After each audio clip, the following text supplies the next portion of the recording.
I was looking out my screen door the other day when I saw a cat on my balcony. It was gray-striped with rusty orange patches, a white belly and white feet like he was wearing boots. He had no collar but looked well cared for and content. In fact, it looked quite comfortable. The cat was sitting like a person would sit. It had one leg crossed over the other, and when it saw me looking, it waved and smiled broadly.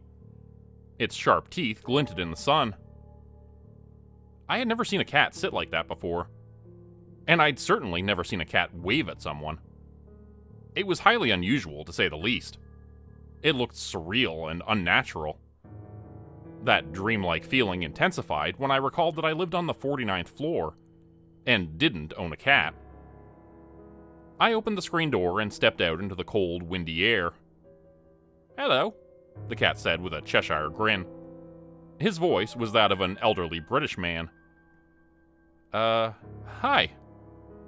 Deciding my mind had finally snapped like a dry twig, after too many hours working at the factory, I decided not to quibble with the fact that none of this made sense. I was long overdue for a complete mental break after all. Despite the initial friendly greeting, the talking cat didn't seem particularly interested in conversation. He turned his head away, ignoring me, and looked back out over the skyline again. "Enjoying the view?" "What's that?" He seemed distracted. "The view. Are you enjoying it?" I asked again, feeling foolish. "Oh, yes, I heard you. I just wondered if that was what you really wanted to ask. Kind of a silly question, isn't it? One usually asks the talking cat how and why he talks. But yes, if you insist on a response to your seemingly rhetorical question, yes, the view is quite lovely." An uncomfortable silence followed, and I waited for what I thought was an appropriate length of time before speaking again. It was awkward to ask the questions he just mocked me for not asking, so I didn't. "Why are you here?" "On my balcony," I ventured, hoping this line of questioning would yield better results. "You have an absolutely lovely view up here," he said, as if that answered my question.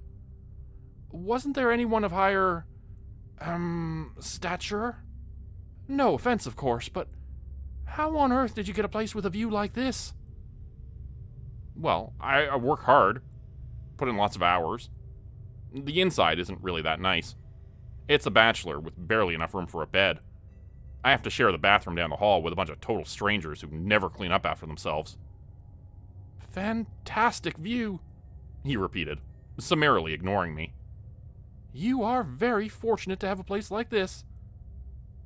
That silence started again, and I couldn't help but get the impression that the cat was utterly and completely bored by me.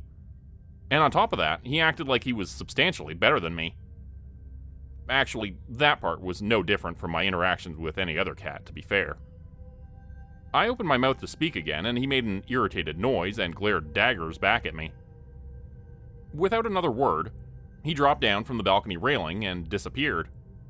I ran over and looked off the ledge, thinking I would see him falling down to his furry death. But he was just gone.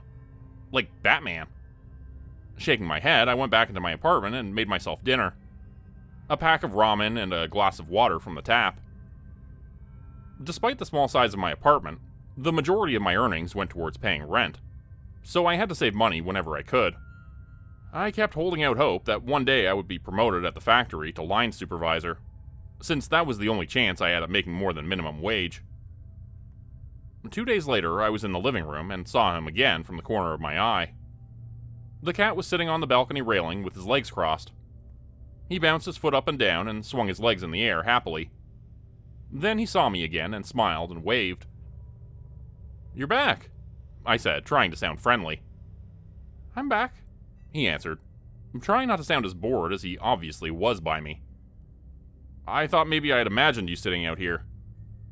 "Oh, you people. Always so quick to say something didn't happen. That something isn't real. Well, you don't know everything. Feel these whiskers. Touch 'em. They're as real as you are, asshole." I reached my hand over and brushed my hand against his whiskers. He let me, then suddenly swiped at me with his claws out and hissed. Not the top ones. Those are sensitive. I pulled back my hand, watching as blood began to bead from the paper-thin scratches. He started licking his paw and washing himself, as if he needed to immediately cleanse himself from my touch. "Do you want to come inside?" I asked. I wanted more than anything to run my hand under some cold water at the kitchen sink, but it felt rude to leave him there immediately. "All right," he answered, following me in. His tail and chin were held up in the air, and I noticed again how this cat had a very dignified air about him, like he was royalty of some sort. That's exactly what I am, you know? I was running cold water on my hand, and he was up on the kitchen counter now, staring at me. I hadn't seen him jump up there, he just kind of appeared. "What's exactly what you are?" Royalty? he said pompously. I am 23rd in the line of succession. I could very well be king of cats someday. You should be very happy to know me.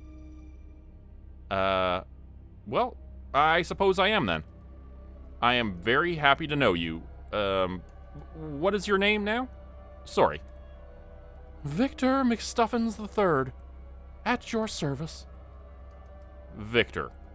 McStuffins. Of course. I looked at him looking at me, and the whole world felt like it was off its axis. King of cats? Victor McStuffins? What the hell was going on? Was someone slipping acid in my coffee again? None of this made a lick of sense. But then, there he was.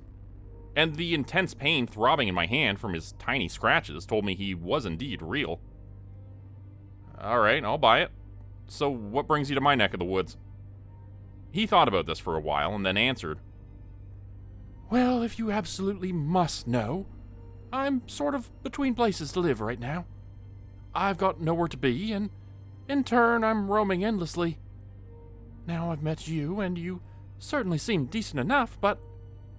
Now, I have to ask, is that tuna fish I see over there? My pantry door never closed properly. He had somehow spotted the can with his sharp eyes. It is.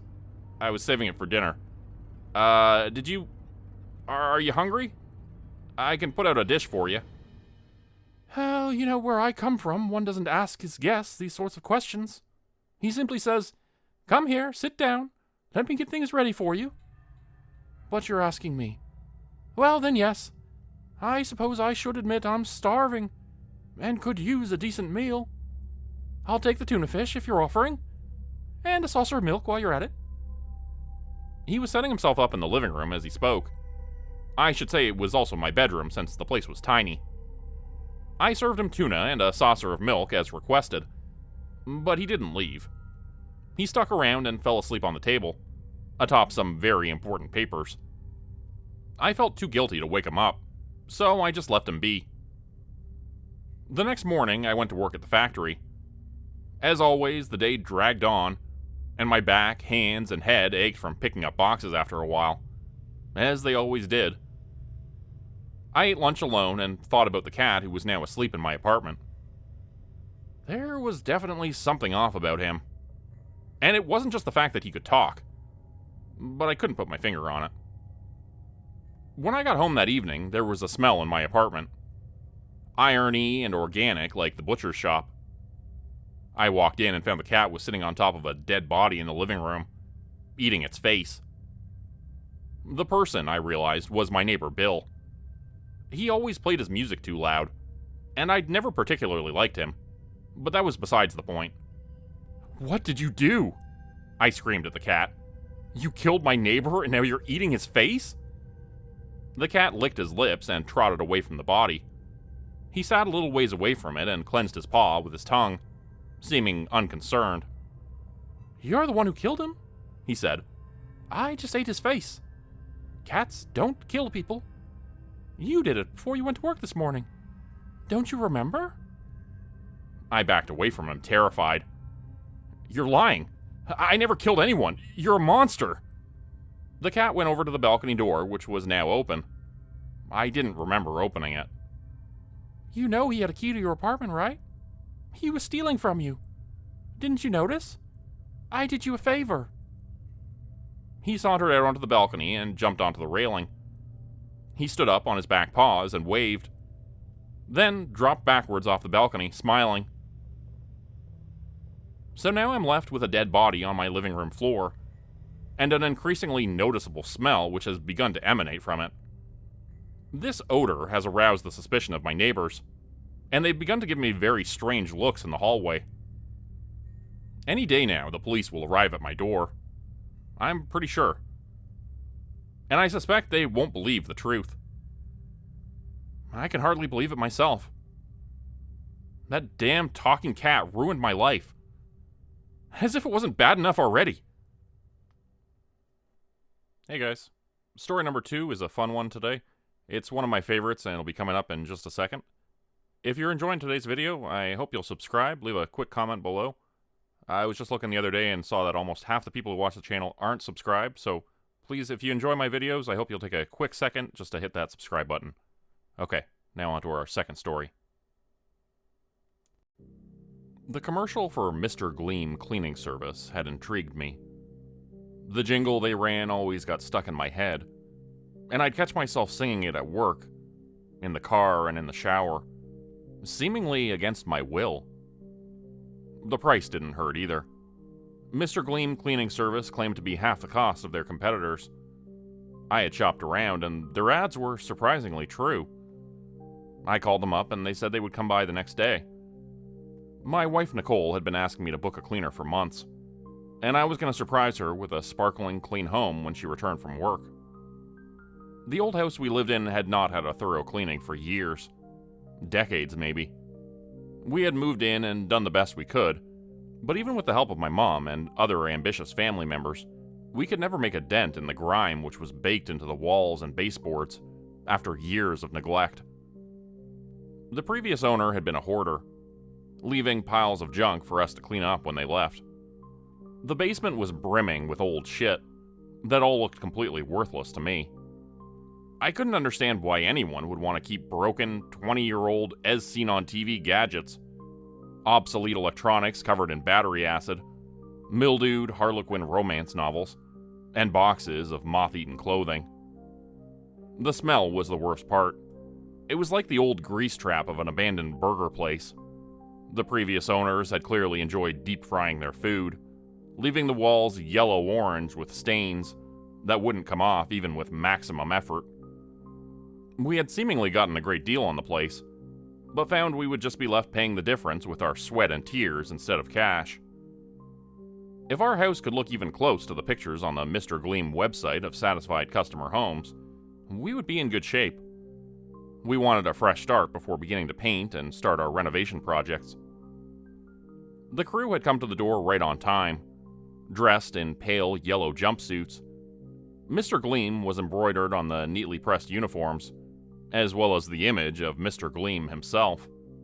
The mascot for the company was a burly, bespectacled older man with a shining bald head. He proclaimed on the commercials, "We guarantee you'll be satisfied. Our team will have your place sparkling before you can say, 'Mr. Gleam.'" The crew was all smiles and handshakes, overly friendly and attentive to detail as I showed them around the house. I was a bit embarrassed when we got down to the basement, and to what we had begun to call the dump, a pile of trash we had yet to make any progress on. I was apologizing, saying they didn't need to bother with this room, when I noticed a mouse running into the pile. "Oh, jeez, sorry, we've never seen mice down here before. I thought the exterminator got them all before we moved in. I guess they found a way in somewhere." The man in the pale yellow jumpsuit didn't let the smile leave his face, not even for a second. He made a few notes on his clipboard, looking around the basement. "Don't worry, Mr. Gleam will take care of all of this." His reaction surprised me a bit. I thought maybe the guy had a few screws loose. His smile was way too wide, and full of too many teeth. Didn't he realize they would be here all day and late into the night? "We'll be done in an hour, 2 at the most. Why don't you go grab a cup of coffee, or some lunch, and we'll call you when we're done. How's that sound?" The Joker's smile never left his face, though it didn't touch his eyes. I had to admit it sounded pretty fantastic to me. I couldn't believe they would be done so quick, but the reviews online had said the same. The fastest clean, the brightest shine was how they advertised. I figured they would bring in a few more people. The small group assembled didn't seem to be enough, especially to tackle this huge job. I knew they were pros, but this would be one for the record books. Unless he was overselling it, I thought. Okay, if you say so, I said dubiously. Just give me a call on my cell when you're finished with everything. As I pulled out of the driveway, I thought about where I could go to kill some time. I decided to just grab a coffee and sit on the side street and wait for them to call. I had nothing better to do but watch Netflix on my phone anyways, and I was curious. I wanted to spy on them a bit. This whole plan of theirs seemed impossible. The house wasn't small, and there was a lot to do for such a tiny crew. If they finished in 4 or 5 hours and the house looked clean, it would be a miracle in my mind. I got back from grabbing a coffee just as the cleaners were unloading a very long black duffel bag from their van. At first I thought it was vacuum equipment, until I saw something thrashing and kicking inside. That's strange, I thought. I watched them bring the long duffel bag inside through the garage. It looked very odd. The bag itself was like a clown car prank joke. It just kept coming and coming from the back of the van with no end in sight. A colorless handkerchief from a magician's pocket. Finally, they finished. The duffel must have been the only thing in the back of the van, I thought. It was so big there wouldn't have been room for much else. So where was the rest of the cleaning equipment? I wondered if they had another van parked somewhere, but it didn't look like it. I waited until they were inside and quickly snuck around back. I had to see what the hell was in that freakishly long bag. It looked alive, whatever it was, moving around in there. But it could have just been a trick of the light or my eyes. I got around back and looked in through the window, blocking the glare with my hands. I saw the cleaners unzipping the bag as they stood next to the pile of detritus in the basement. They opened it, and something very long and dark began to emerge. A pair of hairy antennae probed around curiously. Its mandibles clicked and twitched, and more legs came out of the bag. The long, lumpy body which emerged looked like a millipede, but this one was longer than an anaconda, and 3 times as wide.